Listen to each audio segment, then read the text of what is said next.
विवेक किसे कहते हैं? चार साधन में सबसे बड़ा जो पहला जो साधन है वो विवेक कहते हैं। और विवेक आता कहां से? जो महाराज प्रवचन में कह दिया है, सत्संग किसे कहते हैं कि जहां जाकर के सत्य की अनुभूति हो जाती है उसको सत्संग कहते हैं। और जब सत्संग में जाकर के कोई जीव अपना जो है उद्धार करना चाहता है, कल्याण करना चाहता है, तो कहते हैं सत्संग विवेक न होई, अरे राम कृपा बिना सुलभ हमें जो है सत्संग भी समझ में नहीं है। इसलिए सत्संग किसे कहते हैं और विवेक किसे कहते हैं? सत्संग से जो है आप समझ भी गए होंगे, सत्संग जिसका कभी नाश नहीं होता है उसको सत्य कहते हैं, और हमसे वियोग भी नहीं होता है, नाश भी नहीं होता है, उसको सत्य कहते हैं। गीता के दूसरे अध्याय के 16वें श्लोक में कहा, ना सत्तु विदते भावो ना भावो विदते सत्य। क्या असत्य की तो कोई सत्ता नहीं और सत्य का अभाव नहीं, उसे कहते हैं सत्य। महापुरुष कहते हैं कि विवेक दो मिली वस्तुओं में, सत्य क्या है, असत्य क्या है, जड़ क्या है, चेतन क्या है, दृश्य क्या है, दृष्टा क्या है, शिव क्या है, सब क्या है, पर प्रकाश क्या है और स्वयं प्रकाश क्या है, आत्मा क्या है और परमात्मा क्या है। ये दो वस्तु संसार में, दो वस्तु के अलावा तीसरी वस्तु आज दिन पहले कभी बनी नहीं। विचार करिए, ध्यान दीजिए कि दो वस्तु ही संसार में है, एक तो सत्य और एक असत्य, एक जड़ और एक चेतन, एक शिव और एक सब, एक आत्मा और एक अनात्मा, एक दृश्य और एक दृष्टा, एक पर प्रकाश और एक स्वयं प्रकाश। ऐसे इन दोनों के जोड़े से जो है मिली वस्तु जो है, दो मिली वस्तुओं में इनको विवेक कहते हैं। कि जब सत्य को जान जाएंगे और असत्य को भी जान जाएंगे तो हमारा विवेक क्या होगा? जग जाएगा। हमारा विवेक प्रबल कार्य करने लग जाएगा, हमारा विवेक जो है आगे बढ़ने लग जाएगा। सत्य किसे कहते हैं? जिसका कभी नाश नहीं होता है उसको सत्य कहते हैं। असत्य किसे कहते हैं? कहा तो जाए। सत्य के एक एक परिभाषा को, एक एक के अर्थ को जानेंगे तभी जाकर के हमारा विवेक। महाराज ने 8 साधन किए हैं, उस 8 साधन में 8 घंटे भी लग सकते हैं, क्योंकि एक एक वस्तु को जो है समझना बहुत ही जरूरी होता है। और अगर 8 घंटे में ही मैं जो है बैठूंगा तो सब बोर हो जाएंगे, या संत भी मेरे से नाराज हो जाएंगे और कल जो है मेरे को कभी बुलाएंगे। ये भी बात है, कोई महाराज अपनी बातें रखता, तो इसलिए मैं सबका ध्यान रखते हुए अपनी बात को थोड़ा थोड़ा जो है ज्ञान। इतनी बात करिए, दो वस्तुओं में मिली वस्तु सत्य क्या है, असत्य क्या है? कि भाई जिसका कभी नाश न होता है उसको सत्य कहते हैं, और असत्य किसे कहा तो जाए परंतु ढूंढ करके बताया जाए कि ये जो है सत्य है या असत्य। असत्य किसे कहेंगे? कहा तो जाए परंतु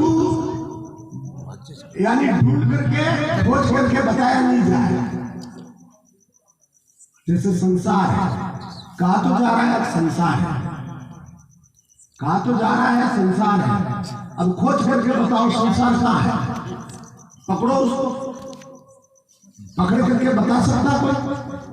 तो कहा तो जा रहा है परंतु खोज करके बताया नहीं जा रहा है, या ढूंढ करके उसको बताया नहीं जा रहा है, तो उसको क्या कहेंगे? असत्य है।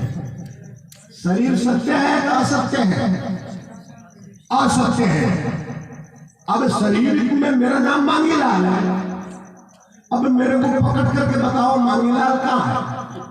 या हाथ पकड़ोगे तो हाथ दिखाई देगा, सिर पकड़ोगे तो सिर जो है दिखाई देगा, और पूरा पकड़ोगे तो भी शरीर दिखाई देगा, परंतु मंगलाम दिखाई नहीं देगा।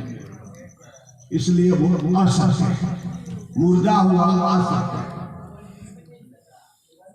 जिसका कभी नाश नहीं होता है वो सत्य है। तो आत्मा क्या है? सत्य है। परमात्मा क्या है? और आप में हो जो भी सत्य है। आप में हो, आत्मा को हो, चाहे उसको परमात्मा को हो, चाहे मैं को हो। मैं नाम शरीर का नहीं है, यहाँ सत्य की उपाधि से जो है भाषित हो रहा है। इसलिए जो है उसको आत्मा कह दो, परमात्मा कह दो, उसको मैं कह दो, वो सत्य है। अब दो वस्तुएं समझ में आ गई ना? दो वस्तुएं समझ में आ गई है कि सत्य क्या है और असत्य। तो विवेक जगा, विवेक जगा नहीं जगा कि सत्य का ही निर्णय हो गया और असत्य का निर्णय हो गया। तो हमारा हमने ये धारण किया इसमें कि जिसका कभी नाश नहीं होता है वो आत्मा में है। कहा जाए और खोज कर ढूंढ करके बताया जाए वो मैं नहीं है, ये सिद्ध हो गया इसमें। नंबर 2, जड़ क्या है और चेतन क्या है? विचार करो। जो खुद को भी नहीं जानता और दूसरों को भी नहीं जानता है उसको क्या कहते हैं? जड़। जो सबको जानता है उसको क्या कहते हैं? चेतन। तो आत्मा जैसे आत्मा परमात्मा सबको जानता है, नहीं जानता है? सबको जानता है, परंतु खुद को भी नहीं जाने और दूसरों को भी नहीं जाने। तो सुबह सुबह उठ करके 2 गोबर फूल लेकर के मंदिर में जा करके किसके जो है पास जा करके नमन कर रहे हैं वहां उसको, ए प्रभु आज को दिन अच्छो निकले और सब जा रहे जो थूक जा रहे हैं तो कहीं वो चेतन है कि या जड़ है? मुझे ये बता दीजिए आप।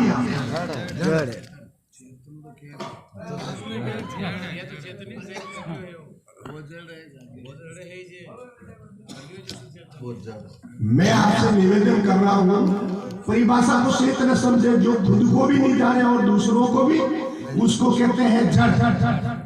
और जो सबको जानता है उसको कहते हैं चेतन।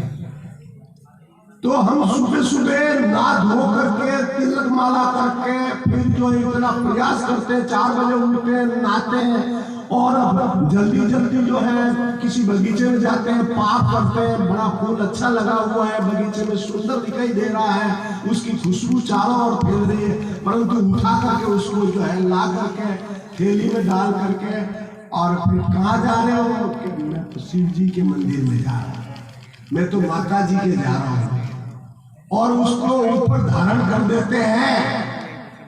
तो क्या वो मंदिर में बैठा हुआ चेतन है? जड़ है? जड़ है। वो जड़ है। तो फिर चेतन कैसे जा रहा? इसको विवेक नहीं। तो इसको विवेक नहीं है क्या? विवेक नहीं। तो विवेक नहीं जगा। तो विवेक कैसे जगाना है? विचार करना है कि आप चेतन हैं तो आप कहीं जाने की जरूरत नहीं है, आपके अंदर बैठा हुआ है वो चेतन, आपके इसी मंदिर में। वो तो मंदिर पत्थर का है, परंतु ये मंदिर तो बड़ा अमूल्य मंदिर है। परमात्मा ने 84 लाख योनि जो है भोग करके ये इतना बढ़िया मंदिर दिया है, और उसमें वो जीवात्मा जो है आनंद स्वरूप में बैठा हुआ है, उसको प्रणाम नहीं करके उस मंदिर में जा करके उस जड़ को प्रणाम कर रहे हैं। क्या ये विवेक है? नहीं। इसको विवेक, यानी विवेक कैसे जगाना है हमारा कि भाई जो है जो चेतन है वो मैं आत्मा है, वो परमात्मा है, वो जड़ है, वो जो है वो जड़ में नहीं हो सकता हूँ, क्योंकि उसको मैं 12 महीने तक एक अंजलि पानी पिलाना चाहता हूँ या एक घूंट पानी पिलाना चाहता हूँ, 12 साल तक खड़ा रह जाऊँ तो भी वो पीने के लिए तैयार नहीं है, कुछ खाने के लिए तैयार नहीं है, कुछ प्रसाद लेने के लिए तैयार नहीं है। तो फिर हमारी बुद्धि कैसे मारी जा रही है? क्या हमारे अंदर विवेक नहीं जगता? हमारी बुद्धि काम नहीं करती? कि वास्तव में नहीं करती है। इसलिए हमें विवेक जगाना है कि उस आत्म का दर्शन आप सो तू ढूंढे आपको, सो तू आप।